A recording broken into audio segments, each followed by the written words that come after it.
ఆకాశవాణి వరంగల్ కేంద్రం ఉదయ తరంగిణి.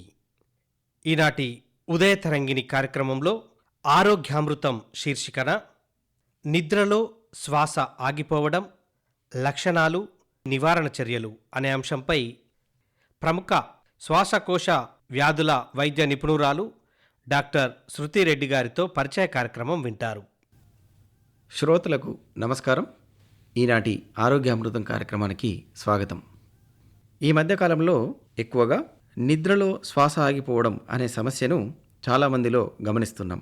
వార్తాపత్రికల్లో చదువుతున్నాము, అలాగే సామాజిక మాధ్యమాలలో ఎక్కువగా వింటున్నాము ఈ సమస్య గురించి. అసలు నిద్రలో శ్వాస ఆగిపోవడం అంటే ఏమిటి, లక్షణాలు ఎలా ఉంటాయి, అందుబాటులో ఉన్న చికిత్స విధానాలు ఏంటి మొదలైన వివరాలను సమగ్రంగా ఆకాశవాణి శ్రోతలకు వివరించడానికి ఈరోజు మన స్టూడియోలో ఉన్నారు నగరంలో ప్రముఖ శ్వాసకోశ వైద్య నిపుణులు డాక్టర్ శృతిరెడ్డి గారు. వారిని అడిగి మరిన్ని వివరాలు తెలుసుకుందాం. డాక్టర్ గారు, ఆరోగ్యామృతం కార్యక్రమానికి స్వాగతం. నమస్కారం. నమస్కారం అండి. డాక్టర్ గారు, ముందుగా చెప్పండి, అసలు నిద్రలో శ్వాస ఆడకపోవడం అంటే ఏంటి? అంటే దీన్ని మనం ఒక పెద్ద వ్యాధిలాగా చూడొచ్చా? యాక్చువల్గా ఇది ఎప్పటి నుంచో ఉన్న జబ్బండి. ఇంగ్లీష్లో అబ్స్ట్రక్టివ్ స్లీప్ యాప్నియా అంటారు. సో మనకి కొంచెం అవేర్నెస్ తక్కువ. బట్ ఇప్పుడు మనం వెనకటి నుంచి వింటున్నది పడుకున్నాడు, నిద్రలోనే చనిపోయాడు. సో ఇట్లాంటివన్నీ వచ్చేదానికి కారణం ఇదేనండి, నిద్రలో శ్వాస ఆగిపోవడం వల్లనే. సో నిద్రలో శ్వాస ఆగిపోవడం వల్ల నెక్స్ట్ జరిగేది హార్ట్ అటాక్ లాగా వచ్చేసి అట్లానే చనిపోతారు. సో ఇది అది దాన్ని మనం ఇంగ్లీష్లో అయితే స్లీప్ యాప్నియా అంటామండి. అలాగే మేడం, నిద్రలో శ్వాస ఆడకపోవడం అనే సమస్య రావడానికి అసలు ప్రధాన కారణాలు ఏమిటి? అంటే అధిక బరువు, జీవనశైలిలో మార్పులు వంటివి ఏమైనా ఈ వ్యాధిని ప్రభావితం చేస్తాయి? ఉంటాయండి. మెయిన్గా ఇది one of the life style diseases. So ఇప్పుడున్న మెయిన్ ప్రాబ్లము ఊబకాయం, అంటే ఒబేసిటీ, అధిక బరువు వల్ల. సో బాడీ అంతా వీక్ అయిపోతుందండి అధిక బరువు వల్ల. మెటబాలిక్ సిండ్రోమ్ అంటారు ఇది. సో ఒకటి బీపీ, షుగరు, తర్వాత నెక్స్ట్ వచ్చేది ఇది అబ్స్ట్రక్టివ్ స్లీప్ యాప్నియా. సో ఇవి మూడు అలాంగ్ విత్ అధిక బరువు, ఇది కలిపి మొత్తం ఒక మెటబాలిక్ సిండ్రోమ్ లాగా ప్రజెంటేషన్ ఉంటుంది. సో దీంట్లో ఏమవుతుందంటే జస్ట్ లైక్ బాడీ అంతా ఎట్లా అయితే ఫ్యాట్ ఉంటుందో, గొంతులో మన ఊపిరి తీసుకునే కండరాల్లో కూడా ఫ్యాట్ నిండిపోద్దండి. సో దానివల్లనే ఆ గాలి పీల్చుకునే గొట్టం ఏదైతే ఉంటుందో అది మనము అలర్ట్గా ఉండి లేస్తున్నప్పుడు ఓపెన్గానే ఉంటుంది. బట్ మనం నిద్రపోయినప్పుడు క్లోజ్ అయిపోతుంది. బికాజ్ ఆ మజిల్ వీక్ అవడం వల్ల ఇది క్లోజ్ అయిపోద్ది అనమాట. సో దీనివల్ల ఏమవుతుందంటే స్లీప్ డిస్టర్బ్ అవుతుంది. అంటే మనం నిద్రపోయినప్పుడు స్టేజెస్ ఆఫ్ స్లీప్ ఉంటాయి. సో డీప్ స్లీప్లోకి వెళ్ళగానే అది క్లోజ్ అయిపోద్ది. క్లోజ్ అయిపోగానే ఒక డిఫెన్స్ మెకానిజం లాగా బ్రెయిన్ మన్ని లేపడానికి చూస్తుంది అనమాట. సో లేస్తాం, మళ్ళీ గురక స్టార్ట్ అవుతుంది, మళ్ళీ డీప్ స్లీప్లోకి వెళ్ళగానే మళ్ళీ బాడీ లేపుతుంది. సో ఇట్లా ఫ్రాగ్మెంటెడ్ స్లీప్ అంటారు. అంటే మల్టిపుల్ టైమ్స్ పడుకోవడము లేవడము. దీనివల్ల ఏమవుతుందంటే మార్నింగ్ లేచేసరికి ఫ్రెష్గా ఉండదు వాళ్ళకి. అంటే చూసే వాళ్ళకి వీడేంటి హ్యాపీగా గురకబెట్టి నిద్రపోతున్నాడు అంటే మనకు ఒక అపోహ అండి. గురకబెట్టి పడుకున్నారు అంటే డీప్ స్లీప్లో ఉన్నారు అని మనం అనుకుంటాం. కానీ అలా కాదు, గురకబెడుతున్నాడు అంటేనే ప్రాబ్లం ఉంది లోపల అనేది. సో అట్లా గురక వచ్చి మార్నింగ్ లేసే వరకు వాళ్ళకు రిఫ్రెష్డ్గా ఉండదు, హెడేక్తో లేస్తారు. పడుకోవడానికి స్లీప్ డాక్యుమెంటేషన్ 10 గంటలు పడుకున్నట్టు అనిపిస్తుంది, కానీ వాళ్ళకి ఫ్రెష్గా ఉండదు పొద్దున్న లేసేసరికి. అంటే కళ్ళు తిరగడం లాంటి సమస్యలు, గిడ్డినెస్ ఉంటుంది. కానీ మోస్ట్ కామన్ ఉండేది ఏంటంటే టైర్డ్గా ఉంటారు, అంటే యాక్టివ్గా ఉండరు. పొద్దున్న లేసే వరకు హెడేక్తో లేస్తారు. అంటే మనం మంచిగా ఒక 6 to 8 hours పడుకొని లేవగానే ఫ్రెష్గా లేస్తాం, బట్ వాళ్ళు అట్లా లేవరు. లేవడమే టైర్డ్గా లేస్తారు, హెడేక్ ఉంటుంది, అండ్ డే టైంలో ఎక్కువ నిద్రపోతూ ఉంటారు. సో మెయిన్ లక్షణాలు ఇవి. అబ్స్ట్రక్టివ్ స్లీప్ యాప్నియా లక్షణాలు ఏంటి అంటే, ఒకటి అధికంగా గురక పెట్టడము, దాని తర్వాత మధ్యలో గురక ఆగిపోయి లేసే ఎపిసోడ్స్ ఉంటాయి. అంటే వాళ్ళకి అర్థమవుదు, పక్కన పడుకున్న వాళ్ళకి తెలుస్తుంది. గురక పెడుతూ పీక్స్లోకి వెళ్ళి సడన్గా ఆగిపోద్ది, మళ్ళీ లేస్తారు, అటు ఇటు కదలడము, వాష్రూమ్కి వెళ్ళడము, మళ్ళీ పడుకుంటారు. సో పక్కన ఉన్న వాళ్ళకి అర్థమవుతూ ఉంటుంది, ఓకే ఇది ఇట్లా ప్యాటర్న్ లాగా అవుతుంది అని. సో ఇది ఒక లక్షణము. నెక్స్ట్ థింగ్, ఎక్కువసేపు డే టైంలో పడుకోవడం. అంటే మనం కూర్చొని టీవీ చూస్తుంటారు, అలాగే చైర్లో నిద్రపోతుంటారు. ఏదైనా వర్క్ చేస్తూ ఉంటారు, అట్లానే నిద్రపోతుంటారు. సో కొన్నిసార్లు డ్రైవ్ చేస్తూ కూడా నిద్రపోతారు. సో ఇవన్నీ ఇది అందుకే మనకు కొన్ని లెట్సే పైలట్స్ కానీ ఏమన్నా ఇట్లాంటి ట్రైన్ డ్రైవర్స్ కానీ సెన్సిటివ్ జాబ్ కూర్చొని అదేంటంటే కూర్చొని ఫోకస్డ్గా చూడు. ఇప్పుడు ట్రైన్ డ్రైవ్ చేసే వాళ్ళ కంపల్సరీ స్లీప్ టెస్టింగ్ ఉంటుంది ఫిట్నెస్లో, ఎందుకంటే అలాగే చూస్తూ పడుకున్నారు అనుకోండి తెలీదు. సో ఇది అండ్ ఇవి మెయిన్ లక్షణాలు. ఇవి అలాగే అంటే ఇప్పుడు మారుతున్న జీవనశైలి ఉంది కదా మేడం, ఆహారపు అలవాట్లలో చేంజెస్ కానివ్వండి, దీనివల్ల ఏమైనా ఈ వ్యాధి వచ్చే అవకాశం ఉంటుందండి. తప్పకుండా ఇన్యాక్టివిటీ, అసలు ఏమీ ఫిజికల్ ఎక్సర్సైజ్ చేయకపోవడము, అదే పనిగా కూర్చొని జాబ్ చేయడము, లేదు ఊరికే కూర్చోవడము, అండ్ ఆయిలీ ఫుడ్ కానీ ఏదైనా అధిక బరువుకి లీడ్ చేసే ఏ కారణమైనా కూడా దానివల్ల నెక్స్ట్ వచ్చేది ఇదే ప్రజెంటేషన్. Okay madam. అలాగే మేడం ఈ వ్యాధి ఎక్కువగా ఎవరిని ప్రభావితం చేస్తుంది, అంటే దీనికి వయసుతో ఏమైనా సంబంధం ఉందా? ఉంటుందండి. అంటే మోస్ట్ కామన్ ఇది మగవాళ్ళలోనే ఎక్కువ కంపేర్డ్ టు ఆడవాళ్ళు. సో మగవాళ్ళు మిడిల్ ఏజ్డ్ పీపుల్, అంటే లెట్స్ సే 40 years నుంచి 40 years to 60, 70 ఆ ఏజ్ గ్రూప్లో ఎక్కువ. ప్లస్ సెంట్రల్ ఒబేసిటీ, అంటే పొట్ట ఎక్కువ ఉన్న వాళ్ళకి సెంట్రల్ ఒబేసిటీ, తర్వాత లావు మెడ, ఇవన్నీ షార్ట్ అండ్ లావు మెడ ఉంటుంది కదా, సో వీళ్ళకి కూడా మోస్ట్ అవకాశం ఎక్కువగా ఉంటుంది. అలాగే డాక్టర్ గారు, ఆరోగ్యవంతమైన ఒక వ్యక్తికి తాను నిద్రలో శ్వాస ఆగిపోవడం అనే సమస్యతో ఇబ్బంది పడుతున్నానని ఎలా తెలుస్తుంది? అంటే సాధారణంగా ఎక్కువ మందిలో మనం గురకను చూస్తూ ఉంటాము. అలసిపోయినప్పుడు పడుకున్నప్పుడు కూడా ఆ వ్యక్తికి గురక వస్తూ ఉంటుంది కదా. ఈ సాధారణంగా అలసిపోయినప్పుడు వచ్చే గురకకి, నిద్రలో శ్వాస ఆగిపోవడం అనే సమస్య ఉన్నప్పుడు వచ్చే గురకకి కూడా తేడా తెలుసుకోవడం కూడా ముఖ్యమే కదా. అది ఎలా తెలుసుకుంటారు? అలాగే ఏ సందర్భంలో డాక్టర్ గారిని సంప్రదించాలి? సో ఇది ఏంటంటే ఎవరికైనా ఏదో ఒక పాయింట్ ఆఫ్ టైంలో గురక వస్తుందండి. సో ప్రతి గురకని ఎవాల్యుయేట్ చేయాలా, మరి ఎప్పుడో ఒకసారి, నాకు సంవత్సరానికి ఒకసారో నెలకు ఒకసారో గురక వస్తుంది, మరి దీన్ని కూడా ఎవాల్యుయేట్ చేయాలా అని డౌట్ రావచ్చు, కామన్ అది. కానీ ఏంటంటే ప్రతి గురకకి అవసరం లేదండి ఎవాల్యుయేషను. ఒకటి గురక ఎప్పుడైనా కూడా మనిషి ఎక్కువ టైర్డ్ అయినప్పుడు వస్తుంది. నార్మల్ పీపుల్ కూడా బాగా హెవీ ఫిజికల్ వర్క్, మీకు అలవాటు లేదు, కొండెక్కారో నడిచారో లేదంటే ఎక్కువ వెయిట్స్ లిఫ్ట్ చేయడము ఆ రోజు చేశారు, అండ్ లేదంటే ఆల్కహాల్ ఇంటేక్, అంటే మీరు ఆల్కహాల్ తీసుకున్న రోజు కూడా గురక ఎక్కువ ఉంటుంది. సో అట్లా ఎప్పుడో ఒకసారి వస్తే నేను సజెస్ట్ చేయను. బట్ రెగ్యులర్ గుడక along with day time sleepiness, అంటే డే టైం ఎక్కువ స్లీపీ ఉండడము, ప్లస్ ఇంకొకటి అన్కంట్రోల్డ్ హైపర్ టెన్షన్ కానీ, అన్కంట్రోల్డ్ డయాబెటీస్ కానీ, అసలు బీపీ కంట్రోల్ అవ్వట్లేదు, ఏ మంది ఇచ్చినా షుగర్ కంట్రోల్ అవ్వట్లేదు, ఓవర్ వెయిట్ ఉన్నారు, ప్లస్ గురక పెడుతున్నారు. సో వీళ్ళని కంపల్సరీ ఎవాల్యుయేట్ చేయాలి. హెల్తీగా ఉండి నార్మల్ వెయిట్ ఉండి ఎప్పుడో ఒకసారి గురకకు అవసరం లేదండి. బట్ ఓవర్ వెయిట్ ఉండి షుగర్ ఉంది, బీపీ ఉంది, గురక పెడుతున్నారు అంటే వాళ్ళకి కంపల్సరీ ఎవాల్యుయేట్ చేయాలి. సింపుల్ టెస్ట్ అండి, దానికి ఏమి అది it's not a rocket science.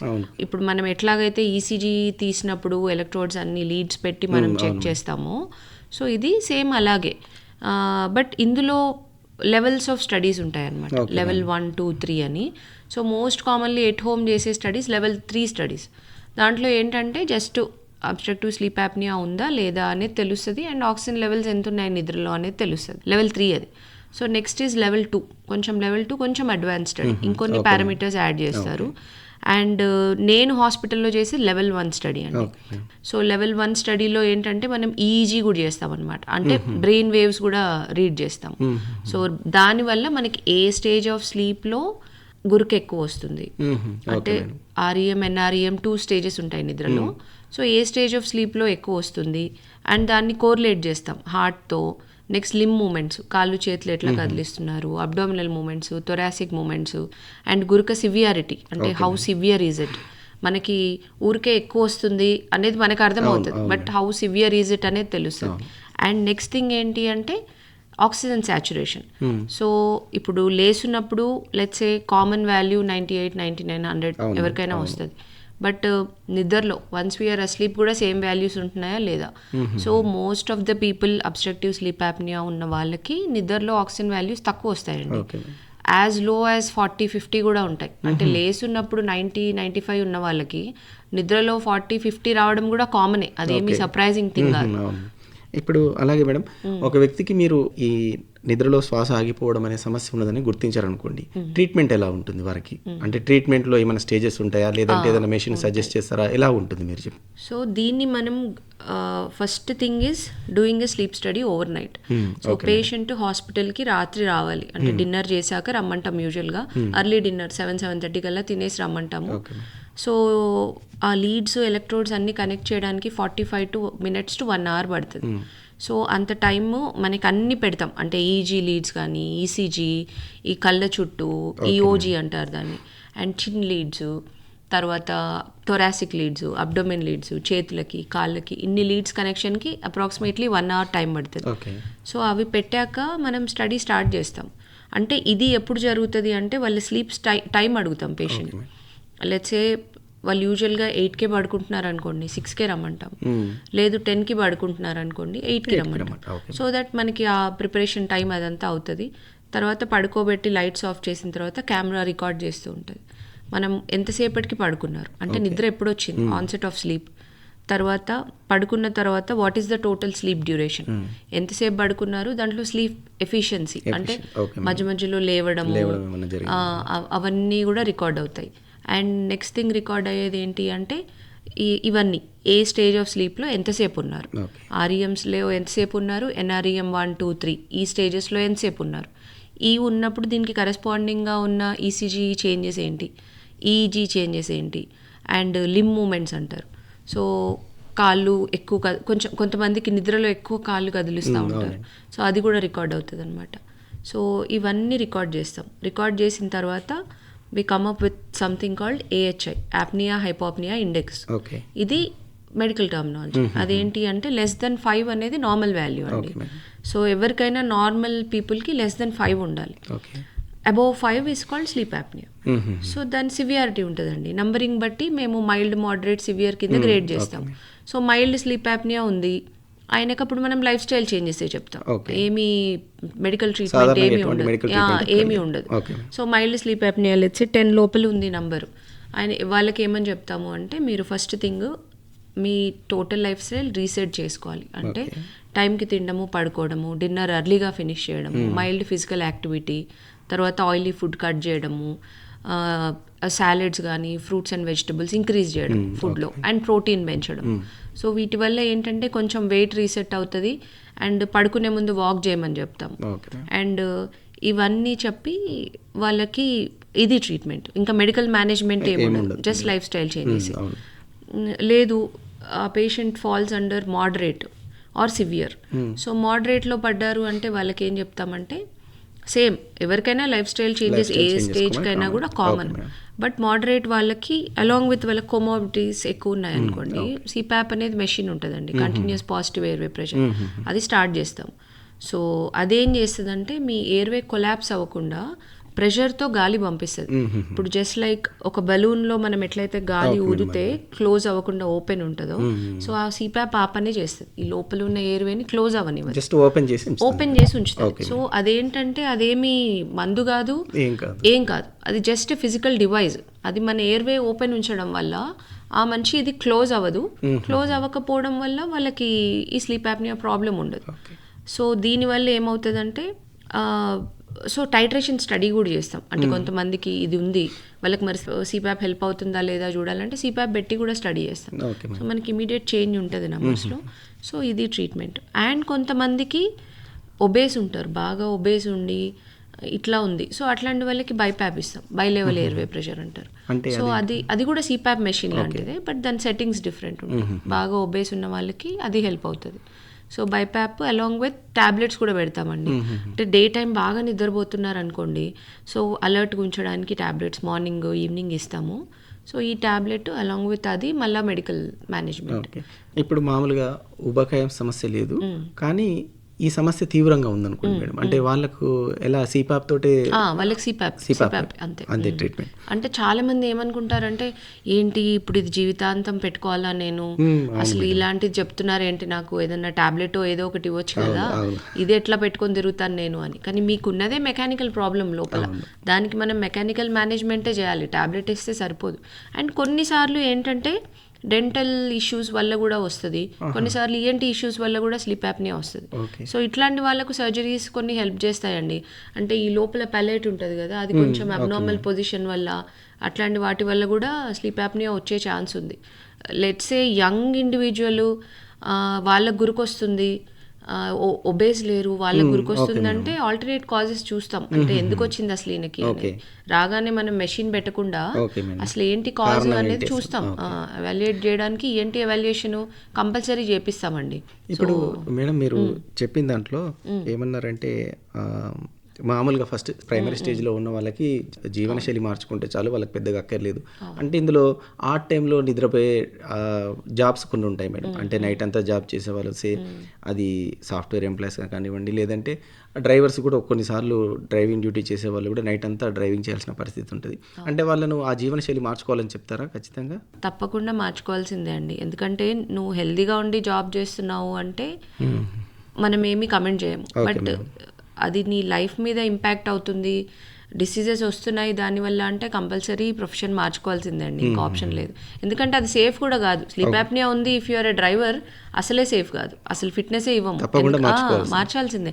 అంటే నీ ఒక్కటి లైఫే కాదు, నువ్వు డ్రైవ్ చేస్తున్నావు, లాట్ ఆఫ్ పీపుల్ రెస్పాన్సిబిలిటీ నీ మీద ఉంది కాబట్టి అంటే will qualify them unfit only for driving. అలాగే ఇప్పుడు ఈ సమస్యను కొంచెం ఎవరైనా నిర్లక్ష్యం వహించారనుకోండి మేడం, అంటే భవిష్యత్తులో తీవ్రమైన పరిణామాలు ఉంటాయా? ఉంటాయండి. సో యూజువల్గా నా దగ్గరికి కేసెస్ వాక్-ఇన్ పేషెంట్స్, అంటే డైరెక్ట్ నాకు గురుకుంది మీరు ఎవాల్యుయేట్ చేయండి అని వచ్చే వాళ్ళకన్నా ఒకటి కార్డియాలజిస్ట్ల నుంచి వస్తారు పేషెంట్స్. సో కార్డియాలజిస్టులు ఎందుకు పంపిస్తారు? ఎన్ని మందులు పెట్టినా బీపీ కంట్రోల్ అవ్వట్లేదు, ప్లస్ ఆక్సిజన్ లెవెల్స్ మెయింటైన్ అవ్వట్లేదు అని పంపిస్తారు. నెక్స్ట్ ప్రాబ్లమ్ న్యూరో ఫిజిషియన్స్ పంపిస్తారు కేసెస్. వాళ్ళు ఎందుకు పంపిస్తారు అంటే సేమ్ పెరాలసిస్లు వస్తున్నాయి, లేదు అంటే ఇంకా లిమ్ moments, periodic లిమ్ moment disorder PLM అంటారు. సో ఇది ఉంది, అది ఎవాల్యుయేట్ చేయడానికి పంపిస్తారు. సో వీళ్ళు ఇవి ఎందుకు వచ్చినాయి అంటే because of sleep apnoea. So వాళ్ళకి ఇంకేం కాజ్ కనిపించట్లేదు, ఇంకా హిస్టరీ అంతా తీస్తే ఏంటి అంటే ఈ సమస్య ఉంది అని. సో అది ఎవాల్యుయేట్ చేయడానికి పంపిస్తారు. సో ఇవన్నీ పరిణామాలే అండి, మనం ఎంత చేసినా బీపీ షుగర్ కంట్రోల్ అవ్వవు if you have sleep apnoea. So ఇది అడ్రస్ చేయాలి కాజ్, ఇది అడ్రస్ చేసి వెయిట్ రిడక్షన్ చేసి సిపాప్ మెషిన్ పెట్టుకుంటేనే అది అడ్రస్ అవుతుంది. లేదంటే మనం బీపీ మెడికేషన్ ఎంత పెంచుతూ పోయినా కూడా లాభం లేదు, అంటే అజాగ్రత్త వహించడానికి అవకాశం లేదండి, లేదు. అలాగే మేడం, ఆరోగ్యవంతమైన ఒక వ్యక్తి ఈ వ్యాధికి గురి కాకుండా ఉండాలంటే మామూలుగా ఎటువంటి జాగ్రత్తలు తీసుకుంటే బాగుంటుంది అంటారు? సో ఇది ఒక జీవన శైలి వల్ల వచ్చే జబ్బండి most of the times. So ఇదే కాదు, షుగర్ కానీ బీపీ కానీ మోస్ట్ ఆఫ్ ద డిసీజెస్ ఇప్పుడు వచ్చేవి అన్నీ మెటబాలిక్ డిసీజెస్. సో అవి ప్రివెంట్ చేయాలి అంటే యాక్టివ్ లైఫ్ స్టైల్ ఇంపార్టెంట్. అంటే మనం చేసే జాబ్స్ అన్నీ కూర్చునే జాబ్సే అండి. ఇప్పుడు నేను యాజ్ అ డాక్టర్ కూడా మోస్ట్ ఆఫ్ ద టైం చైర్లో కూర్చొనే ఉంటాను పేషెంట్ని చూడడానికి. సో ఎంత పాసిబుల్ అయితే అంత మూమెంట్ ఇంక్లూడ్ చేసుకోవాలి. తినగానే నడవాలండి, ఎవరైనా కూడా తినగానే కూర్చోవడం పడుకోవడం చేయకూడదు. సో దానికి నేనేం చెప్తాను పేషెంట్స్కి అంటే పనంతా పూర్తి చేసుకొని అప్పుడు తినేసి పడుకోకండి, కాస్త పని ఉంచుకొని తినండి, ఆ తర్వాత ఆ పని ఫినిష్ చేయండి. సో దట్ మీకు డైజెషన్ బాగుంటుంది, షుగర్ కంట్రోల్కి వస్తుంది, అండ్ దానివల్ల మీరు ఫిజికల్ యాక్టివ్గా ఉంటారు. దాని తర్వాత పడుకోండి అని చెప్తారు. So physical activity non negotiable. And junk food టోటల్గా అవాయిడ్ చేయాలండి, కూల్ డ్రింక్స్ అవాయిడ్ చేయాలి, జంక్ ఫుడ్ అవాయిడ్ చేయాలి, బయట ఫుడ్ ఇవి కంపల్సరీ అవాయిడ్ చేయాలి. సో ముందుగా మనం ఈ నిద్రలో శ్వాస ఆగిపోవడం అనే సమస్య గురి కాకుండా ఉండాలంటే జీవనశైలిని మార్చుకోవాలి, అంతే కదా మేడం? ఇంతవరకు డాక్టర్ గారు అందించిన విలువైన సలహాలు సూచనలను శ్రోతలు పాటిస్తారని ఆశిస్తున్నాం. అలాగే ఎవరికైనా నిద్రలో శ్వాస ఆడకపోవడం ఆరోగ్య సమస్య ఉన్నట్లు కనుక అనిపిస్తే అందుబాటులో ఉన్నటువంటి డాక్టర్ను సంప్రదించి చికిత్స తీసుకోవాలి. అలాగే ఆకాశవాణి శ్రోతల కోసం తమ విలువైన సమయాన్ని సూచనలను అందించినందుకు గాను డాక్టర్ గారికి మరొకసారి ధన్యవాదాలు. నమస్కారం మేడం. థ్యాంక్ యూ అండి. వచ్చే వారం ఇదే సమయానికి మరొక అంశంతో ఆరోగ్యామృతం కార్యక్రమంలో కలుసుకుందాం. నమస్కారం. ఇంతవరకు ఆరోగ్యామృతం శీర్షికన నిద్రలో శ్వాస ఆగిపోవడం, వ్యాధి లక్షణాలు, నివారణ చర్యలు అనే అంశంపై ప్రముఖ పల్మనాలజిస్ట్ డాక్టర్ శృతిరెడ్డి గారితో పరిచయ కార్యక్రమం విన్నారు.